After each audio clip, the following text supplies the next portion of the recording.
Thank you guys for having me. Thank you for inviting us. We are always delighted to talk about Art Center Waco. Yeah, so this is a new building. Pretty new. We moved in the fall of 21. Okay.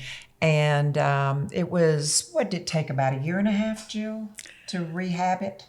About a year and a half, I'd say, Yeah. from purchase to move in. Okay. We got a good spot. We did. It's wonderful. And we can thank Lisa Monroe and Jill Michael sitting Okay. next to me for that. Okay. Lisa was on the board at the time and is a realtor, owns one of the owners of the Trilogy Group. And she was on the board, long-time lover of arts in Art Center Waco, and heard about this property. And before they had time to even take it to the board, she went to Jill and said, let's buy it. The Okay. board will come back and they'll go along with it. I know it's too good. Because this area had become so hot because of Right. Magnolia and its closeness to I-35. So Jill and Lisa bought it. Okay. Pretty much. Wonderful. Pretty much. Yeah. I knew the owner, and he I thought it was Lisa that found it. It was you? No, she found it, Oh. and we found out who owned it, and I called him, and he was originally thinking he might want to lease it. Okay. And then he said, oh, yeah, make me an offer, which we did. And the rest is history. Wow. Okay. Yeah, it was a good thing for him. It was a good thing for us. So everything worked out really, really well. Okay. And needless to say, the board was highly enthusiastic about their option and went forth with it and raised money to complete it. It was a shell of a building. It had a good foundation. It had good outer brick walls and a roof, but there was no windows, no doors. It had been abandoned for many years. Yeah, I'm trying to remember what it used to be. It was, the last thing it was a daycare center. Okay. I think it was a subsidized, government subsidized daycare center, Okay. and it had been gone for many, many years. Okay. So it had been nothing. Wow.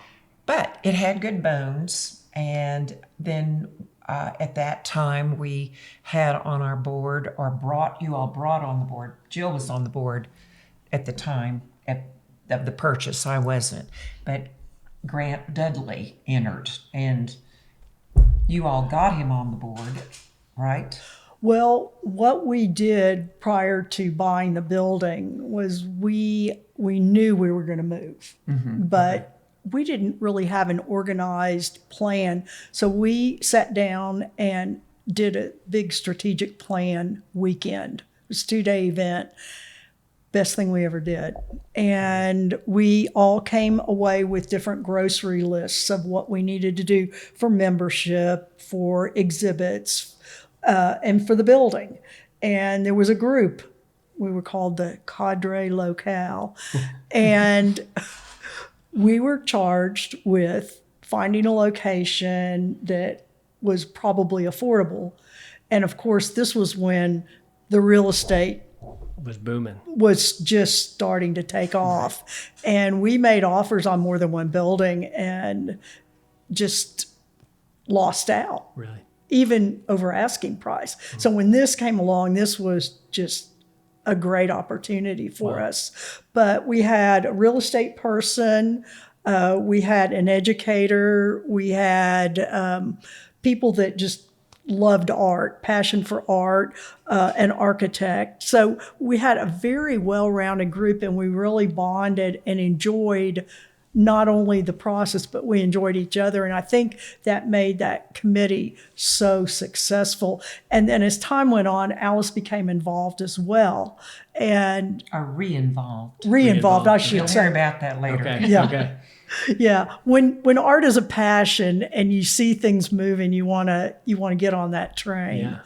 But Grant Dudley was on the board at the time, and Right. he's with the architectural firm RBDR, RBDR, and Grant and his company were the designers of the rehabbing of this building, and the columns are original with it. So we worked around them, but they became a really cool architectural interest in it. And then Grant came up with what I think are just magnificent floating cloud ceilings that really are attractive. Our concentration for this building was that we wanted it to be a final home, and that from the very beginning we needed to go the extra mile and put in superb lighting. Okay. And of course the quality control of humidity and air conditioning that are museum quality in that. So we put in some very expensive factors that were probably far too expensive for the money we had in our hands, but we did it for the future. Investing. And it will be in place well for many years. Yeah. Yeah. Well, that's awesome. Now, prior to this building is the real interesting story about Art Center of Waco. That's the one that I remember. So Yeah. I was at Baylor early 2000s. Yeah. End of the 90s, early 2000s. Well, in 1973, I was teaching art at a junior high just 2 blocks away. Okay. It's where the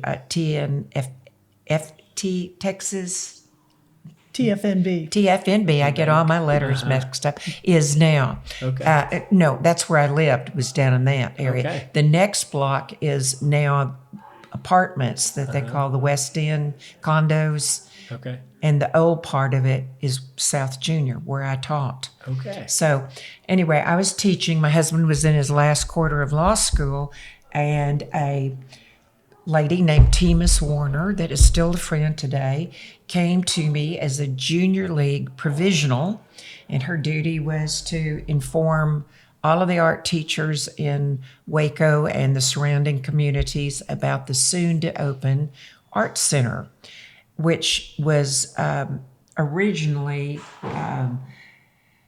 chartered in, what year was that? 1972? 73, actually. Okay. So, and it was chartered originally not as Art Center of Waco, but as Waco Creative Arts Center. And we later on did a slight change in name on it. But anyway, the very first location was down on Franklin Avenue at 414 Franklin. It's now True Love Bar. Yes. Okay. Yeah. and at one time, that whole block had been the Waco Chamber of Commerce. Okay. And so at that period of time in Waco, Waco was selected to be like one of 6, quote, model cities in the United States. And it was Really? a government grant that was given. And What year was this about? 72, 73. Okay. Yeah.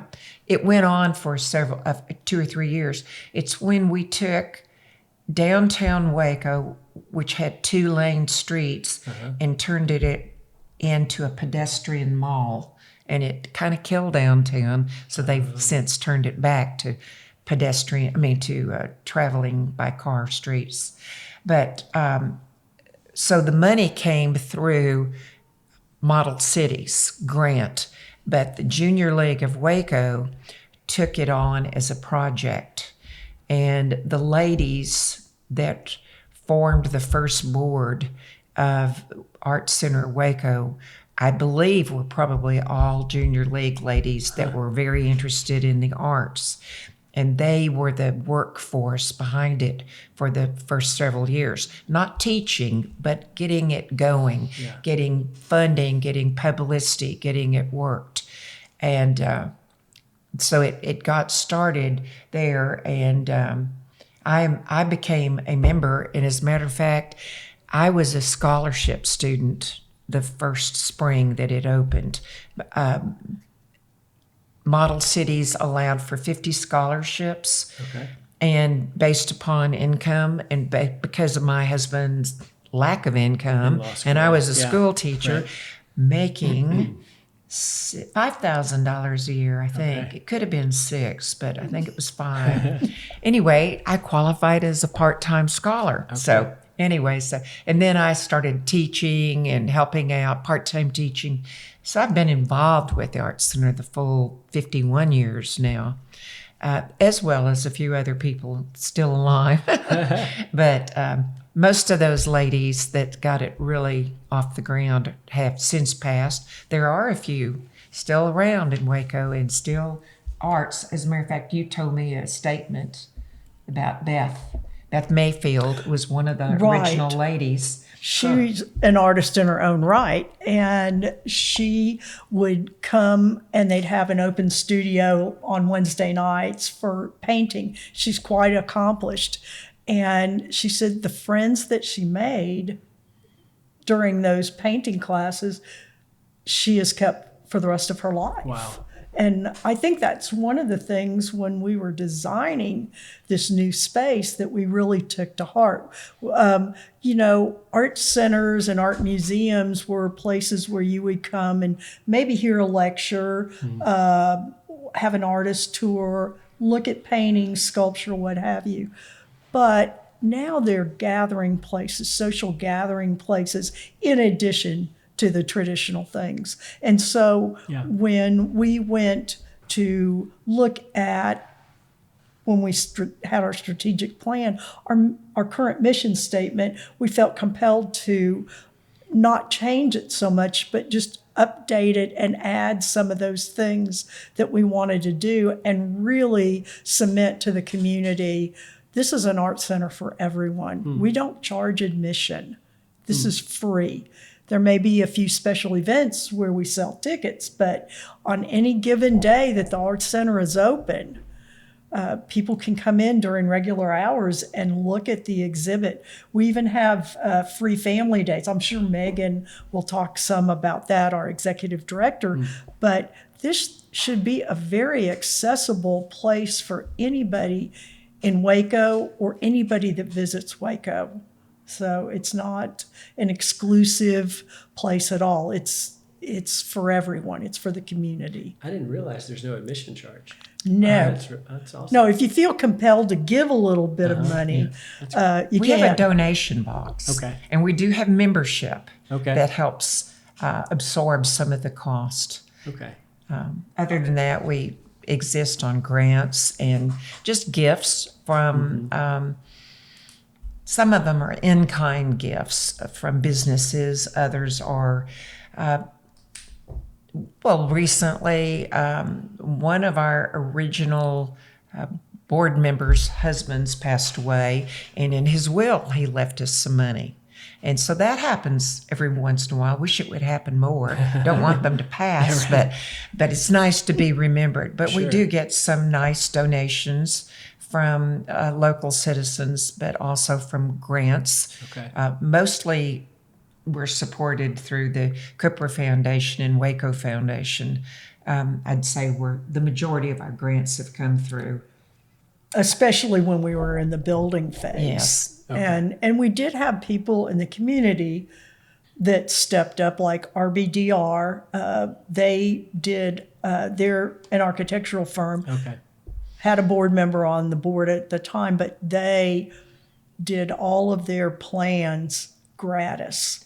Oh, yeah. I mean, that's huge. If you've ever paid an architectural fee, I mean, it's worth it, but it's expensive. It is. And the fact that Grant Dudley was on our board at the time, he was accessible to us if we had ideas, and we tried to get every T crossed and I dotted before we started any kind of construction. And Masonic Construction was a very good partner. They built it for cost. No way. Yes. Yeah. Masonic Construction. Okay. And they were in and they were out on time. Oh, Wow. yeah. Yeah, we were very, very impressed. And then Lisa Monroe, like Alyce mentioned, sorry, Alyce, she took care of the real estate part of it for us and helped us secure a loan. She was very savvy, obviously, and helped us take care of all that. And Carl Hoover at the Trib, we can call him and say, hey, Carl, we're having an opening. We just want you to know about that. And he's so good about covering the local art scene. So I think we feel like we're a part of the community, and we want everybody in the community to feel welcome and to come down and look at the exhibits, because they're all very different. They're all unique, and they have a story. And a lot of times the artist will come and give an artist talk. And when an artist talks about his or her own art, it just makes it that much more alive, I think. Right. I agree. Personal. How often do you have artists cycling through? There's approximately 6 exhibits that go up a year. Okay.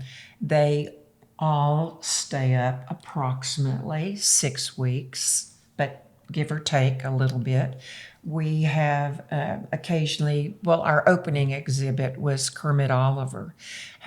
You probably have heard of him. Yeah. Mm-hmm. And Kermit is internationally famous for his, is it 27 Hermes scarves? Yes. That he's painted over, he's done the artwork for them over the years. He's an incredibly gifted, talented, beautiful man. And I don't call many men beautiful, but he is. His spirit, his personality, even his physical appearance is quite beautiful. And not to mention his very iconic artwork that is very symbolic work, and it has a very heart and soul. He gifted us with the joy of saying yes to being our opening exhibit when we moved in the fall of 21, and we left his exhibit up for 3 months, I think. Okay. We had a lot of international people that came, and certainly from all over the state that wanted to see his work. He had some pieces in the exhibit that were from a collection in his home that had never been seen by the public. Okay. So several pieces. Yes, and even a couple of design ladies from Hermes in Paris flew over for like the day to see this exhibit. Yeah, it was a big deal. And we did have a big gala party around it. Okay. One of the few things we did charge money for. Every once in a while we have to for something. But the exhibit was open free to the public the whole 3 months. Wow. It was just that one night that you could come, and Kermit did come, and it was exciting. Oh, it was so exciting. I saw a little bit of the videos from, I guess, the TV station, local TV came through, and I saw you on the video excerpt on YouTube. And I just, just kind of did a rough panning of the room with his artwork. I thought, man, that is interesting. Oh. It's realism, it's symbolic, it's these disparate. It's very spiritual, very spiritual. I don't know anything about him. I didn't read anything about him. Well, he is a master at Greek mythology and also biblical depth of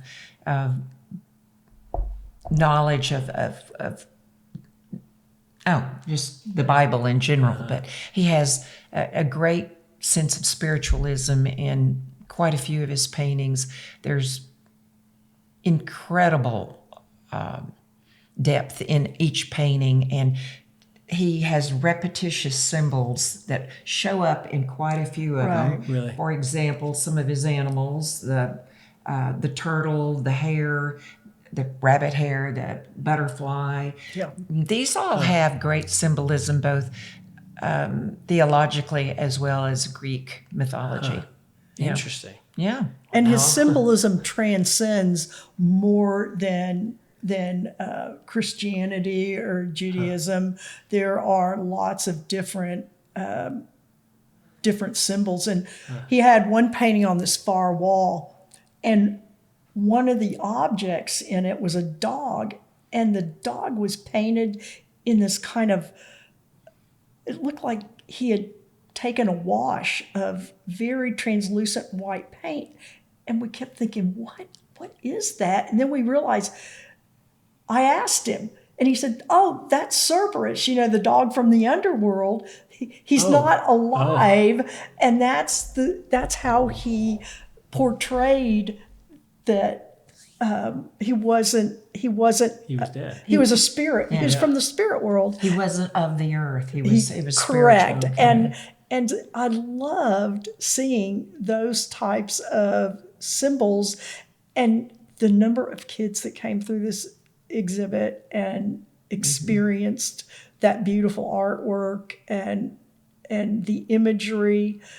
You can look at his pieces of art and see something new every time. Like, I didn't realize he loved passion flowers. And there are passion flowers in most all of his paintings. So that's something new to me, and I have several pieces in my home. Right. So- And MJ, he actually painted a piece for us. It's hanging in the wall in the office area. Okay. That was commemorative for the opening of this, and it's is it entitled something like "Welcome Waco," or it's very inviting presence to Waco, and it's a paint.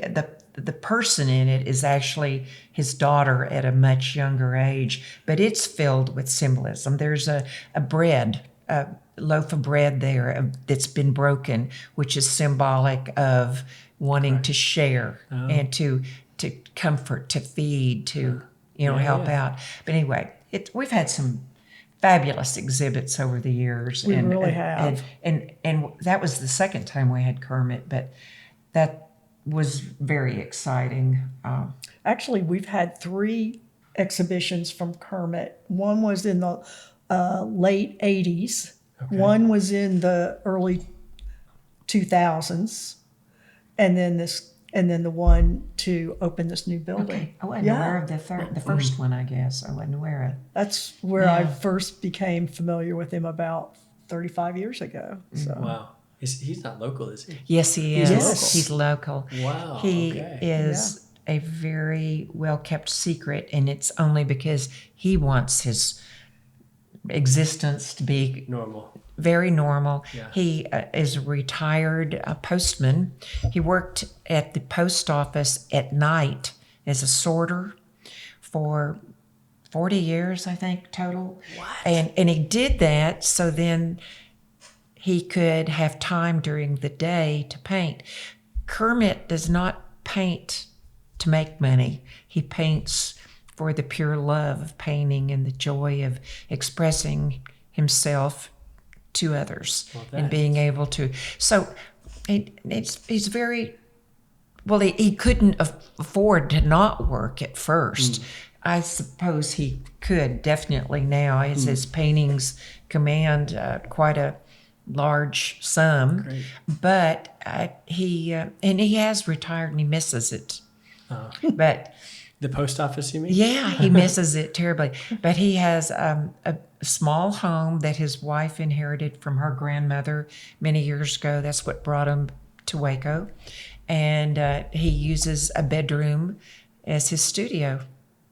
He's a very modest, humble man. Next time he comes through, we got to set up an interview with him. I bet he's got some.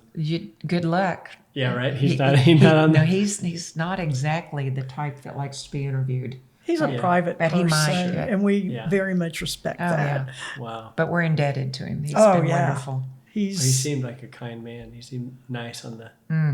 Like I say, he's a beautiful person. He really in all is. senses. And his art hangs in the African American Museum in Washington, D.C., part of the Smithsonian. Oh, wow. Yeah, he's a big deal. Okay.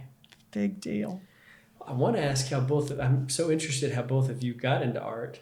But before we go there, I wanted to ask, does Karl Umlauf, has he ever put anything in here? Yes, Under that name? he's had an exhibit here. Okay. At the Old Art Center. At the Old Art Center, and he is he's amazing because he works in all kinds of different media, and his father was very distinguished as well, sculptor. Yes, there's a museum. Yes, in Austin. Umlauf Museum. Okay. He was my professor at Baylor, and I was just overwhelmed by the breadth and depth. And were you an art major? Mm-hmm. Ah, yeah. Oh wow. So was I at Baylor. Okay.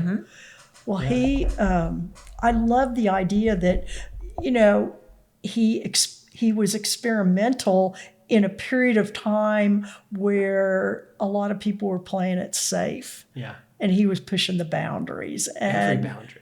Yes, and until he quit painting and sculpting, and because a lot of his paintings are actually sculptural. Yeah. And we had a couple of his paintings the here. vacuum forms and the Yeah. and then the nautical journeys where it's all this wood stuff. Right. That was, I remember they did a exhibition at I forget what it's called at Baylor. Martin Martin Museum. Museum. Yeah, I just spent hours in there. Oh, yeah. And he's another one that you can look at the piece and, you know, look at it this way and look at it this way, Yeah. and things start popping out at you. And it's fun to hear him talk, because a lot of times people kind of don't understand what they're looking at, you know, the process by which he created the piece. And when they learn that, it just opens up their eyes. We need to think about bringing him back again. So where is he? Is He still lives in around? Waco. Okay. And I believe that he still has a studio, and it's over across the river is what Okay. actually that's where Kermit is, across the Is it? river. Okay. Yeah. So maybe they I think friends. Paul McCoy might have got a studio out there too. Oh, Paul McCoy yeah. has an incredible studio. Have you been out there? Oh, yes. Oh, yes. I want to go so bad. His he built a studio, and then he has like a small place if he or his wife is an artist as well, a fiber artist. Okay. And you know, if they're working late at night or he has to fire something and it's not going to be finished until later at night, they have like a little cottage that they can stay at. It is so well conceived and designed, and there's all this natural light. It's absolutely incredible. And then inside the studio, because I wanted to use some of his pieces for our 50th anniversary exhibit that just closed, he is friends with John McClanahan. You probably know John. He was the head of the department when I was there. Correct, yeah. Well, he has some beautiful gouache paintings that I lust after. I mean, they're just gorgeous.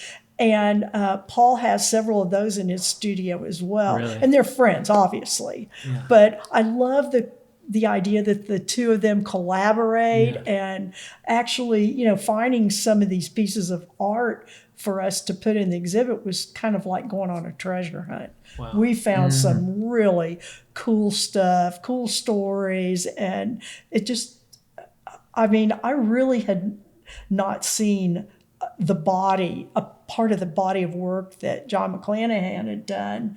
And that was just an extra layer to going over to Paul's studio and checking it out. I'd love to go. Sometime let's take a road trip. Yes. There. It's worth going to. He has beautiful And pieces. we'll call you, MJ. Hey, I'd love to come. Yeah. He changed my life. Like, did he really? I was an art major the whole time, but I never took ceramics because I was just shallow. You know. Well, I took the introductory course to it only, and I was an art major. When I took that introductory course, I was like, oh my gosh, this is the deepest art form I've ever been a part of. I'm like entering this ancient tradition, and Paul's like opening up this world to me. And he's incredible, and he makes you make your own clay. Yeah, that's right. Mixing it out there, watch your fingers. Yeah, and I mean that's and he lets you fire it too. Like, I mean, a bunch of teenagers. Oh, no, see, I didn't have that experience. Yeah. How wonderful. It was supervised, thankfully, but you know. Yeah, and he Black Oak Studio here in town was created by Jonathan Martin. Yes, he's a good friend. He was a good friend. I know, he is such a loss to our community, really but it is still going on. Thank goodness. MJ is a potter. And oh, really? Yes. Yeah. When I came back from Malaysia, I did some freelance stuff for Jonathan. He just let me throw, and then he'd buy the cylinders because they'd do the magnolia stuff on them. And, but yeah. So Jonathan was, another product of Paul McCoy. Yes. And I love that we have people that have stayed here that were educated at Baylor and have contributed so much. And Paul or Jonathan was used the old Art Center location. He was kind of our artist in residence for a little bit, and then he just took off like. And I can see gangbusters. why. Oh my gosh. Oh my goodness. Yes. And he loved like those people in his studio. He was like a mentor, father, encourager. He built this thing called the Guild. At least that's what he was doing, like raising them up. Well, and that's what to me is like Paul McCoy. I mean, Yeah. you're a wonderful teacher, and that doesn't stop.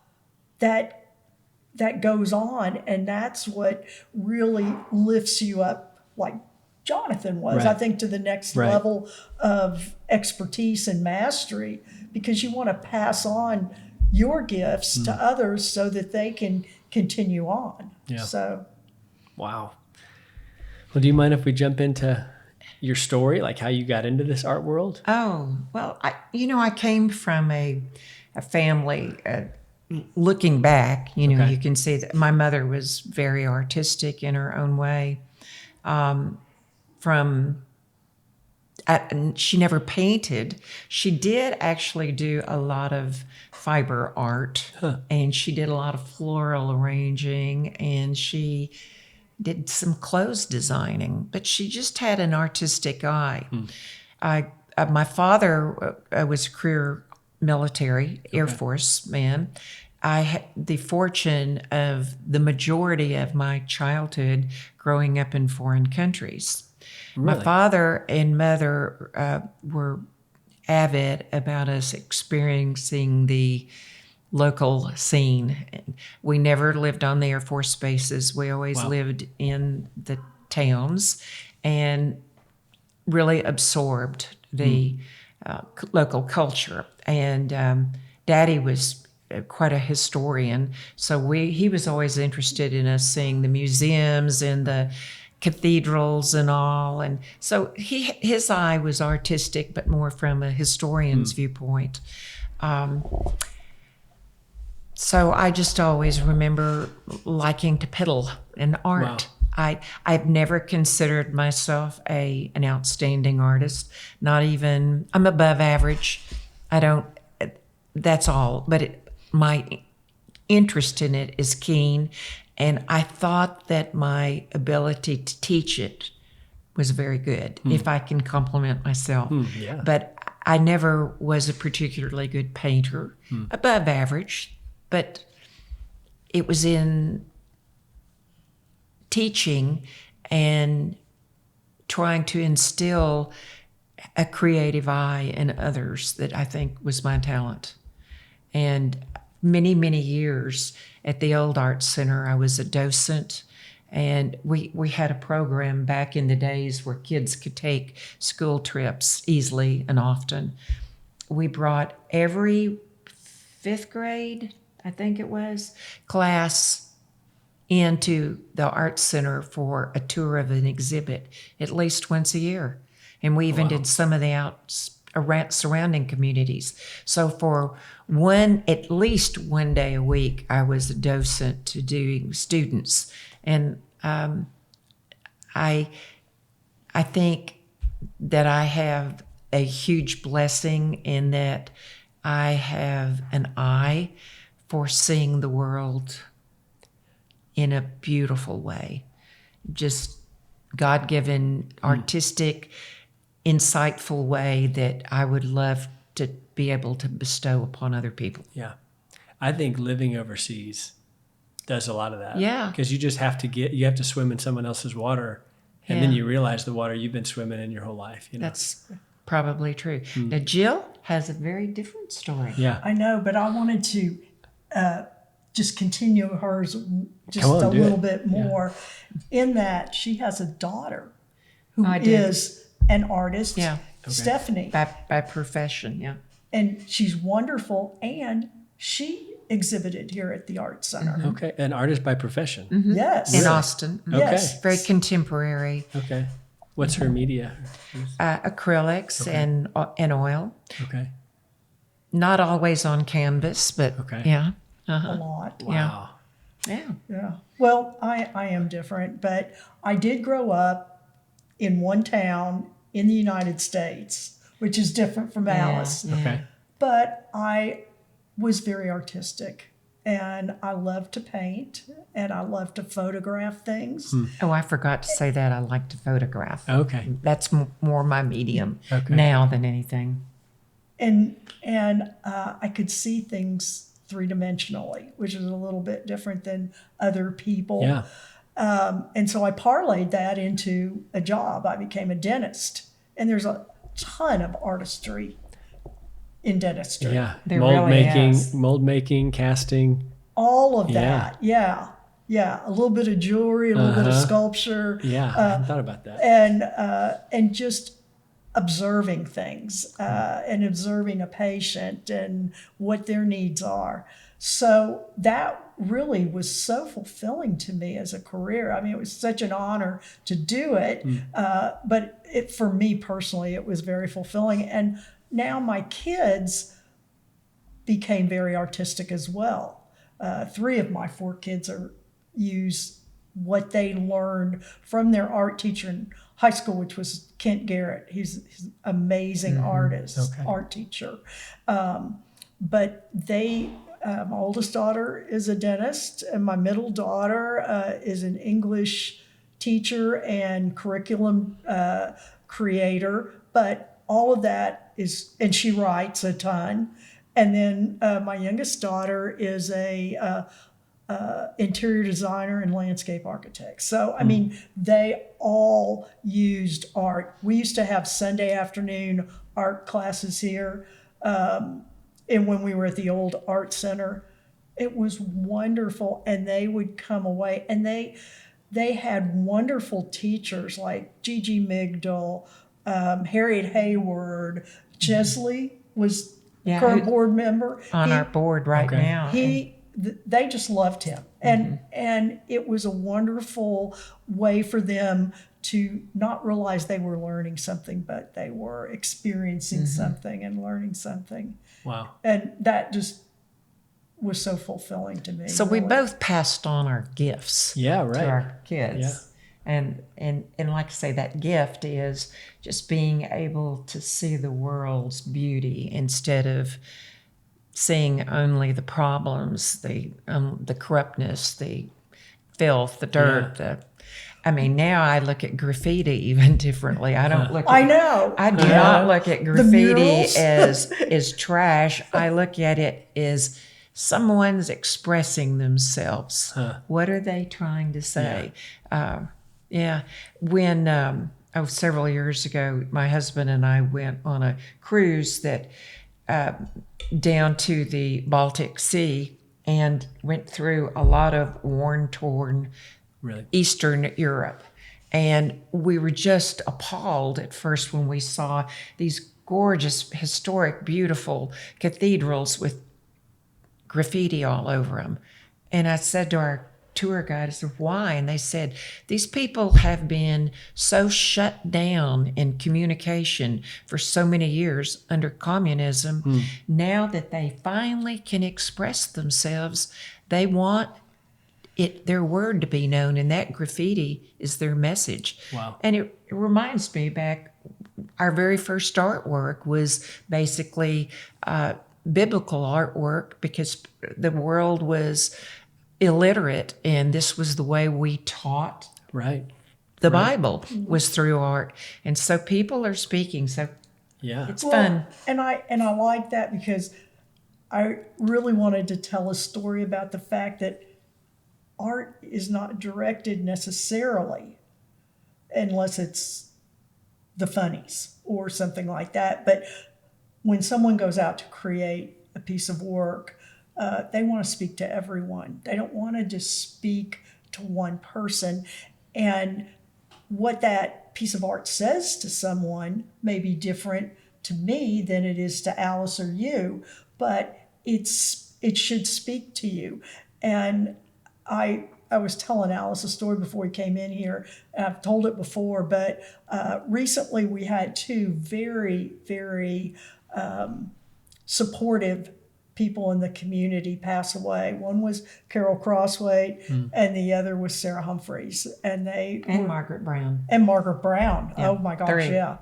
But Sarah and Carol's daughters were very, very good friends. And so after Sarah's funeral, the two of them came over, and the Kermit exhibit was up, and we looked around and everything, and I was going around, and they kind of laughed, and I said, man, your moms were just so different. And they said, yeah, my mom saw the world this way, and my mom saw the world that way, but the one thing that they saw the same was art. And so I thought to myself, that's such a wonderful story. You know, it can bring people together. They can put away some of their heavy-weighted feelings here and respect one another. But here's something that can bring people together, simply art. I think that's a pretty affirming thing. Yeah, no doubt. Yeah. Remember Barry Klingman? Do y'all remember that? Do y'all know that name? He was a professor at Baylor. Oh, he Did you was have in a him? printmaking show Oh, yeah. at the old place. Yeah. His son Peter went to school with my kids at Okay. Montessori. And And his daughter went to school with my daughter in high Is school. that right? Mhm. Okay. well, he's an amazing printmaker. He has a piece of his artwork is at the Chamber. I don't know if you know that or not. No. Well, it is. Okay. And so when my friend Carol decided that she needed to downsize, she had kind of an estate sale. And there was a piece by Barry No way. Klingman. Yeah, we have it at the Art Center now. No way. Okay. Yeah, I'll show it to you before we I leave. would love to see it. Yeah. I loved his work. But I remember being in his drawing class and you do the exercise where I'm right-handed and you start drawing with your left hand and you're learning to see. Like art is learning how to see Right. the world. It has Absolutely. And there's so many object lessons when we were in that classroom and the benefit as not even the benefit to communication or to bringing people together or to communicating, just the benefit that I receive when I learn how to see the world. Isn't it amazing? For myself. And that can die too, like if you get so caught up. And I feel like part of that for me has died a little bit. Well, it has for me over the years, and then it peaks again, then it comes back. up. Yeah. Do you me draw? Yeah, I do. Not as much, but I do a I lot think of it's- pottery right now. I do a sketchbook. I take a sketchbook. Yeah. And I do on trips. Yeah. Yeah. I'm leaving on a vacation a week from today, and I went out and got a new sketchbook. So awesome. I'll take a little bit of notes on where I've gone, but I also sketch something that I'm not really very good, but I do it because Learning to see. it gives me pleasure. Yeah. That's awesome. You're inspiring me. I'm going to get a sketchbook. oh yeah, it's amazing. I took my oldest daughter, she was really young, up to the Kimball Art Museum. And we were kind of looking at the paintings, and they rotate through some of their permanent collection. And Yeah. she said, Mom, look at that painting. There's two dogs playing. Well, they weren't playing. Well, they were in a sense. and I had totally missed it. But she pointed it out to She me. got it. Okay. This is like a 3-year-old girl, and I laughed to myself, and I thought, wow, she's seeing She sees, things. yeah. She's observing, and I love that. Yeah. So art can really wake up your visual senses. I think that's so important, and it helps you see a lot of other things, non-visual things. And that's one of the strong points of our Art Center is that we have wonderful children's programs. We have an outstanding summer camp for grade school kids, first through 6th grade, and then we have a teenage teaching session too. And it's all about learning to be creative and opening those eyes and learning to see beyond the flat surface, the 3 dimensions, as Jill mentioned. And we have some very gifted teachers. Many of them are former public school art teachers. Some are professional artists themselves. But we run some really good children's programs. And then how often do we have Family Day? Once a quarter or once? I think Megan is doing it once a month now. Yeah. And she's trying, I think her goal is to have the theme go along with current exhibit. Like we've got one in April, and like I'm coming up as a teacher for it. Okay. Well, we need to get you to come do it. I mean, some of them are crazy. The last one, they put me at the sewing table, and I first of all thought, what does sewing have to do with Family Art Day? And I also was going, these kids are too young. They're not going to be able to do it. Guess what? Really? They did. They did. But it wasn't the fact, it was maybe their initial time to ever sew, but it was the fact that the different patterns that they put together in the overall effect of it, that was so good.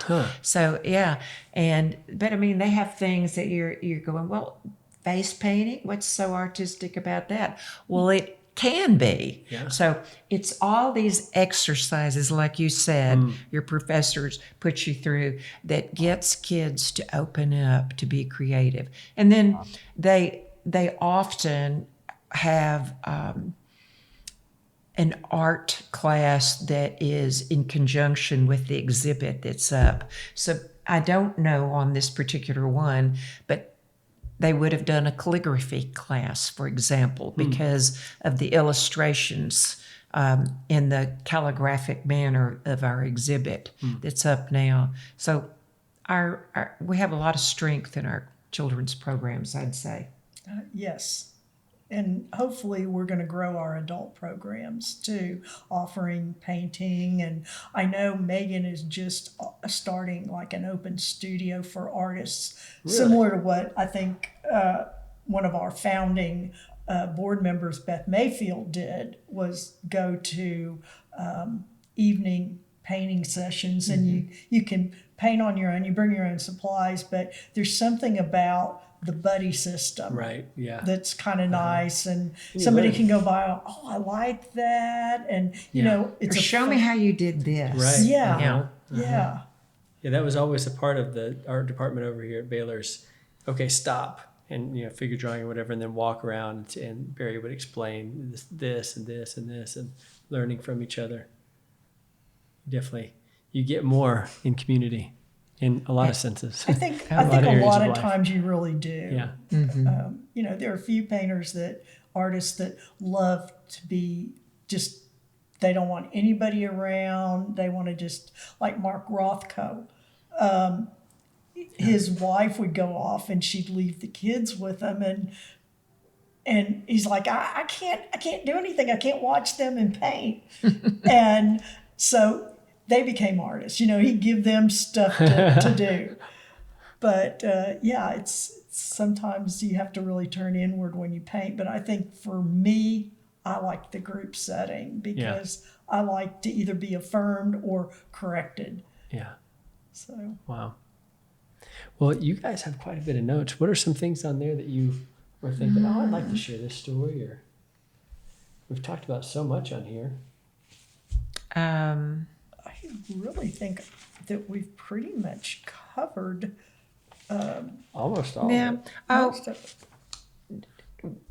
it. When we had to move, and the reason we had to move, by the way, we had a sweetheart deal at MCC? At Yes. MCC. Moved out there in 1976. And Junior League of Waco paid for the renovation of the house to become our home. And MCC gave us a 50-year contract or lease for $1 a year. And that included utilities and the maintenance, the yard work, you name it. And so we knew we were going to have to move, and we were coming to the end of it, but it became structurally unsound. It's now been raised. Oh, really? Yeah, but it became structurally unsound. And when I wasn't on the board at the time, you were. I was. Yes, I got the call. She was. She was in the wilderness, roaming the 40 years of wilderness roaming Yeah, I years. was scurrying up the side of a mountain, and I got a call from our director at the time, and I said, just close up gear down the computers, take them. She said, they just told us to get our purses. I said, get the computers. Get everything you can. At least get what you can get, and you need to be safe. And so, we were thinking about, well, what are we going to do next? And my first thought was call 712 because they have space upstairs. See if they'll let us sit there for a small amount of money for a while. And we did that. And then the chamber Gave us space. Lisa Saxenian gave us some space where we had classes. Lisa Monroe gave us space. Excuse me. That's okay. But yeah, I mean, we were constantly creating For about space. 4 years. Really? For about 4 years, they were homeless. And I came back on the board during the homeless years. This is my fourth time to be on the board. Is that right? You've been on it 2 or 3 times. Twice. And we were on it together twice. Yeah. Yeah. But so if I wanted to give applause, kudos to anybody, it would be to the board members who were on the board and stayed with it during the homeless years. The fact that they were able to keep the Art Center alive, where it did not completely die. Yes, it died down. Yeah, our numbers of members we didn't have a director. We didn't have a home. We didn't have anything but the board that somehow or another struggled and kept the mission statement alive and a few classes going, and then got us into this beautiful building that we're in now. Wow. So start naming some of the people that it was you and Bryant Stanton, and Lisa Lisa Monroe, Lance Magid, Magid, Dwayne Sarter. We'd end up hitting a wall, and then we'd have to go around the wall. We had to find a place for summer classes, and I was talking to the director at the time, and I suggested Hillcrest School because I knew that we partnered with them on some things. They loved it. They Really? loved having us come, and we loved being able to go there. I mean, it's a great central location. It just worked out so well. Grant Dudley was another one. I mean, these are people. And by the way, we're all the best friends. Oh, we all still get together and share funny stories, with each other. I think that's why it was such a successful board, because we come from way different walks of life, but we bonded over, and we came together through something that, again, we all love art. We can be here and here, but we all loved art, and we had that common connection. But yeah, we still get together, and I love the friendship. That's so rich. So on Friday nights, in nice weather, you usually will see us out on the patio at Hemingway's. Okay. Yeah, we're 5 o'clock Okay. Friday, yeah. Okay. So we try to touch base. and we don't always discuss art. No, But- gosh, no. But the communication of art brought us into a communication of friendship Yeah. that is very bonded and supported by Art Center of Waco. Yeah. Wow. So, I love it. yeah. Did you say you had the mission statement handy? I'd love to hear it if you had it. I do. I'm prefacing that by saying the original mission statement stated that we were going to be a predominantly educational facility. and we loved that. But as we were building our new building, we sort of thought we need a new logo, we need a new mission statement. And so I asked board members to give me some feedback on what might be important. And I got a fair amount. And so I took all that information and decided we still wanted the mission statement to be kind of small, but I divided it into a mission and then a vision and then what our core values are. And I don't want to read all of this, but the mission statement is the Art Center of Waco serves as a creative force in the community for teaching, displaying, promoting, and preserving vital, diverse visual arts that enrich and inspire us all. And then our vision talks about again, it covers some of that and mentions that we're a nonprofit and we want to be innovative and push ourselves a little bit. And then the core values, lifelong learning, diversity and inclusion, community engagement, and we want to be a champion for the visual arts. Well, that's wonderful. So when I finally got it done, I thought, gosh, this sounds pretty good. I like this, and everybody was a part of it. That's the thing. Jill was the president of the board during the wilderness years. Yeah, this was, we were still... And moving in. She's Moses. Oh, yeah. This was about, we wrote this about a year before we actually got in, and it was very close to the time when we were going to be breaking ground. But I didn't want to get to the point where we were about to move in and, oh my gosh, we have to hurry up and do this. Right. It took a long time to do that, and it took a long time to get an updated logo. And again, it was worth the wait. Yeah. And so I felt very cohesive when we moved in here. We didn't reinvent the wheel. We just added and kind of improved it for more modern times, I think. Wow. So. Well, Jill and Alyce, thank you so much. This is so Thank rich. you. Is there anything else you'd like to? Yes. Yes, We please. do have a website. Okay. Yeah. And we're on social media. It's www.artcenterwaco.org. And on it, you can see our calendar of events coming up, the classes that are being offered, and how to become a member, How to become a volunteer.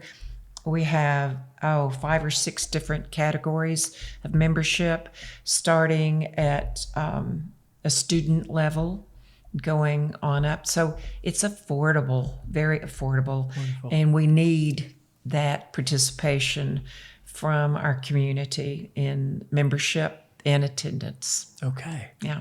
Wonderful. Well, and if we've inspired someone who would like to write us a check for any amount. Any amount, you can It all call, helps. you can come in person, you can use the website. There's a donate area on that, but we never turn down a gift. And I'm thanking everybody in advance. Yes. That's wonderful. Well, what a rich history of Art Center of Waco. Thank you all so much. We think Oh, yeah. Yeah. Wow. Well, And thank you fun. so much. And fun. It's been a fun ride too.